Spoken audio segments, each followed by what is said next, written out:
যাদের চুলের শাইন একদমই চলে গেছে, চুল রুক্ষ, তোমরা চাচ্ছ যে এমন একটা হেয়ার প্যাক যেটা প্রথম ব্যবহারে তোমাদের চুলটাকে একদমই সিল্কি শাইনি এবং ঝলমল করে ফেলবে। বিকজ তোমরা দেখতে পাচ্ছ আমার চুল কতটা শাইনি বিফোর আফটারে।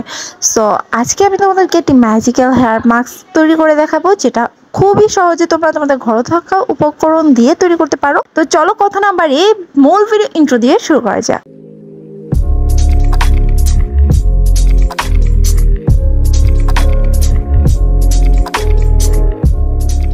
হেয়ার প্যাকটি তৈরি করতে আমাদের লাগবে এখানে টক দই। এখানে আমি নিয়েছি আড়ঙের টক দই। তোমাদের ঘরে থাকে যে কোনো টক দই তোমরা ইউজ করতে পারো, মিষ্টি টক দই বা টক দই যেটাই হোক না কেন।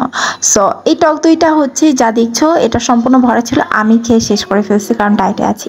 এনিওয়ে, তো আমি কিন্তু ডায়েট করে প্রায় 80 থেকে ওজন কমিয়ে 65 করে ফেলেছি। সেটা কিভাবে তার নেক্সট ভিডিওতে আশা করি তোমাদের সাথে আলোচনা করব।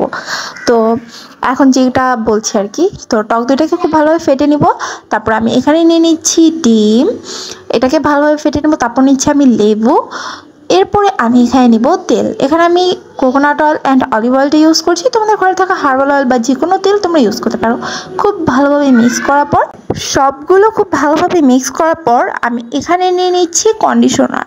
তো এই কন্ডিশনারটা তোমরা অনেকেই বলবে যে আপু হেয়ার মাস্কটা তো তুমি চুলের গোড়ায় ইউজ করছো, কন্ডিশনার ক্ষতি করবে কিনা। আমি এখানে জাস্ট একটা প্যাকেট কন্ডিশনার ইউজ করছি যাতে আমার চুলটা একদমই ঝলমলে করে। তো বুঝতে পারছো, খুব ভালোভাবে মিক্স করার পর আমি এখানে হেয়ার মাস্কটা অ্যাপ্লাই করবো আমার চুলে। আর চুলের অবস্থা আমার দেখতে পাচ্ছ ব্যাঙের বাসা হয়ে রয়েছে। তো এই তো খুব ভালোভাবে চুলটার জটটাকে ছাড়িয়ে দেন আমি হেয়ার মাস্কটা ইউজ করব। আর হেয়ার মাস্কটা আমি এখানে রাখবো প্রায় 40 মিনিটের মতো। দেন শ্যাম্পু করে আমি আবার কন্ডিশনার ইউজ করব। তো এরপরে দেখতে পাচ্ছ আমার চুল কতটা ঝলমল করছে, বিকজ এটা এত কার্যকর। আর এটা কিন্তু ব্যবহারে তোমাদের চুল পড়া একেবারেই বন্ধ হয়ে যাবে। প্রথম ব্যবহারে দেখতে পারবে যে যাদের প্রচুর পরিমাণ চুল পড়ছে তারা এই মাস্কটা একবার ট্রাই করে দেখো, তোমাদের চুল পড়া একটু হলেও কমবে। তোমার মনে হবে যে হ্যাঁ, আমার চুল পড়াটা একটু হলেও কমছে। তো এই তো ঈদের আগে যারা চুলটাকে একদমই স্মুথ করতে চাচ্ছ তাদের জন্য আজকের ভিডিও ভালো লাগবে লাইক কমেন্ট সাবস্ক্রাইব। সবাই ভালো সুস্থ থেকো। টিল দেন আল্লাহ হাফেজ। ওয়েট, সবাইকে অগ্রিম ঈদের শুভেচ্ছা।